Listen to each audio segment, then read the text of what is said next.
And Kevin Ambrose is the author of Washington Weather, Blizzards and Snowstorms of Washington, D.C., and Great Blizzards of New York City. Ambrose is also a professional photographer and avid storm chaser, specializing in photography of Washington, D.C. He has covered weather area snowstorms, cherry blossoms, sunrises, sunsets, storms, and lightning. And actually, Kevin is going to kick us off with his photography and a little look at Washington weather right now. He's going to step to the podium. Thank you very much. And we're all going to be amazed at what he has to show us. We're going to be, the audience is going to be looking at the two monitors right there. And take it away, Kevin. So is the green? The green is go. Let's hope. I see inside media. Okay. How's it looking? Oh, there we go. Okay, how's that? very good. Oh, So- an ooh from the audience. So I have 10 minutes to go over extreme weather in DC, and I've got some photos to show. I'm do sunrises, snowstorms, cold, and then thunderstorms. So let's kick it off with the sunrises. Who's seen a sunrise where it looks like the sky's literally on fire? I mean, just ridiculously red. It doesn't happen often. Usually what's happening, precipitation is moving in just as the sun's light is coming up. And it's very rare that precipitation is coming down when the sun is coming up. It's usually you have overcast. But a couple years ago, I caught an Alberta clipper with some snow and rain just starting to fall when the sun came up. And that's what you see right here, is a beautiful sunrise, just vivid, vivid color. Most of the times when you see a colorful sunrise, it's mid-level clouds. You're really 12 to 24 hours away before the storm. And the clouds are broken, the light filters in nicely, and you get just beautiful color scattered across the sky. And that's what you see here. It's the reflecting pool on a nice spring sunrise.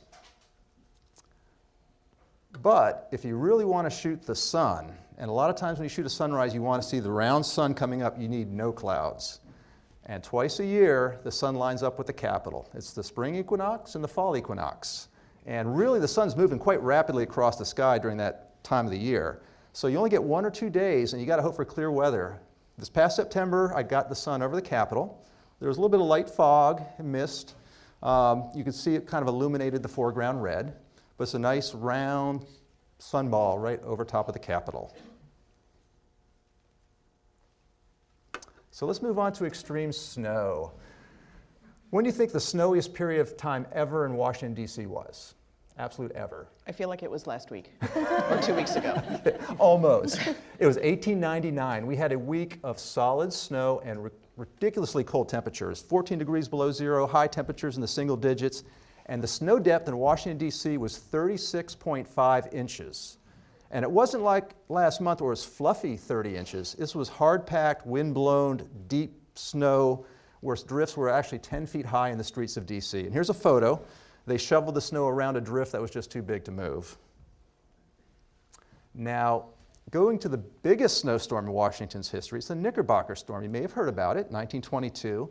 And I love this photo because someone left their top down on their convertible the night before the biggest snowstorm in history.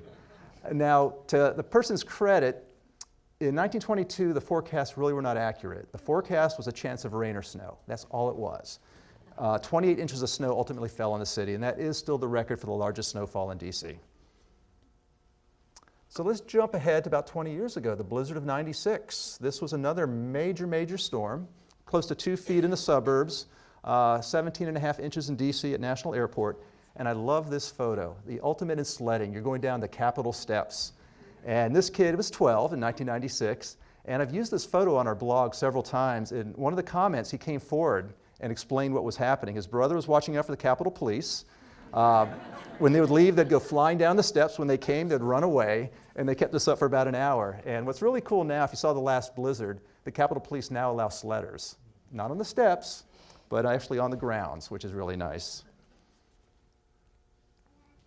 So President's Day, we've got President's Day coming up. We've had 2 huge snowstorms on President's Day. 1979, which is number 3 in the books for DC, and photos here of 2003. I took these photos. Cross-country skiing on the Mall by the Smithsonian. I mean, how beautiful is that? That was about 22 inches of snow on the Mall. And then the sunset with the Washington Monument and a park bench. Now, take a note of that park bench. I shoot a lot of park benches for our Capitol Weather Gang blog because that really does show snow depth. So that snowstorm was about 16.5 at National, and it's up to the base of the park bench. So you'll see a couple more park benches in this presentation. So let's move to Snowmageddon, 2010, one of my favorite storms. Ian Livingston is on our Capitol Weather Gang team. He takes beautiful photographs, and those are some of the photos of the Capitol and Supreme Court building that he took actually during the storm. And then the park police, they took their helicopters up and got some beautiful views of the city and the river under the snow. And on the left is Great Falls.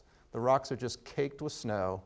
And then, of course, the Jefferson Memorial and the Tidal Basin under deep snow. And I took this photo of my neighbor's house. I mean, it is a deep, heavy snow when you can fill a basketball hoop and still raise it 12 inches above the rim. And that's what happened after that snowstorm. It was a heavy snow. If you followed the snowstorm in 2010, or if you were here, we had another snowstorm that followed about 4 or 5 days later. And at the Capitol Weather Game, we name our snowstorms. You have our readers participate and come up with really cool, interesting, fun names. And the name for the second one after Snowmageddon was Snoverkill. We had so much snow. So after both snowstorms, I went down to the mall, and here's a park bench.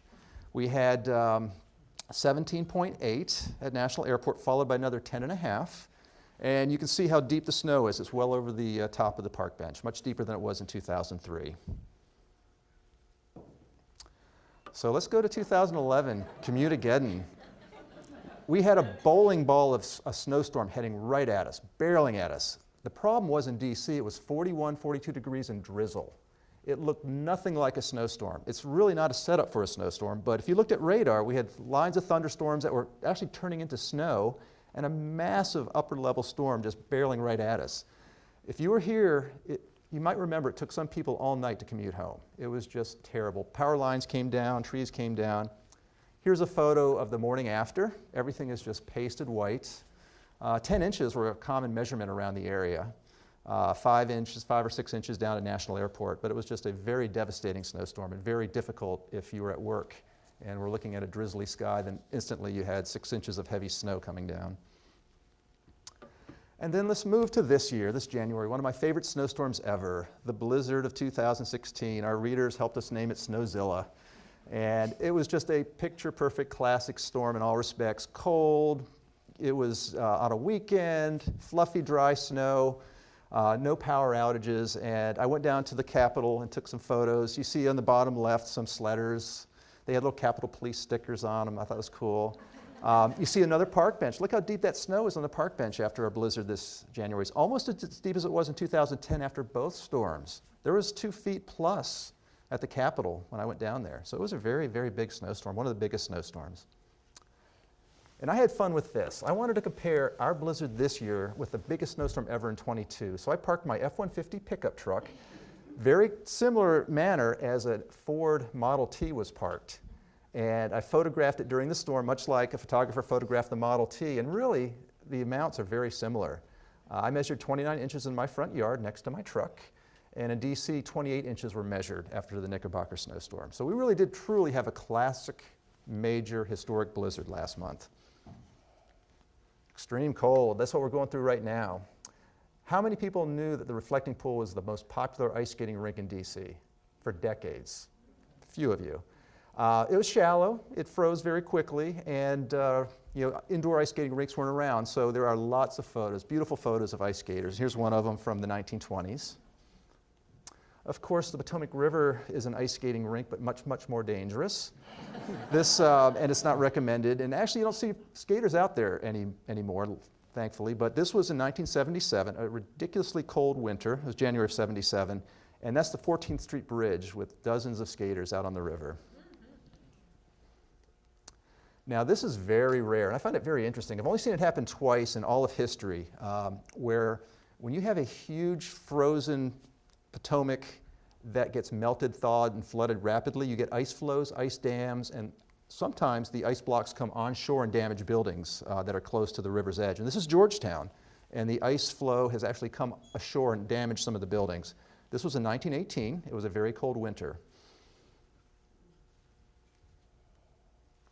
So let's move into some thunderstorms. I am a storm chaser for the Capitol Weather Gang. I have a lot of fun chasing storms. This is actually a panorama of a severe thunderstorm that moved across DC, and I stitched like 3 photos together. So if you looked at any one instant, you don't have 12 lightning bolts coming down. But there were 3 or 4 at one time coming down. A very, very photogenic storm.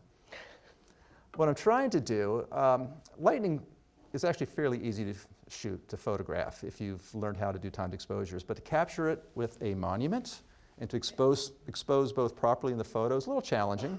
So here's one with the Washington Monument and the Jefferson. I've got dozens of photos like this, but it's just fun to, everyone's different. You know, it's not like a sunrise. Every lightning bolt just adds something new to the photograph.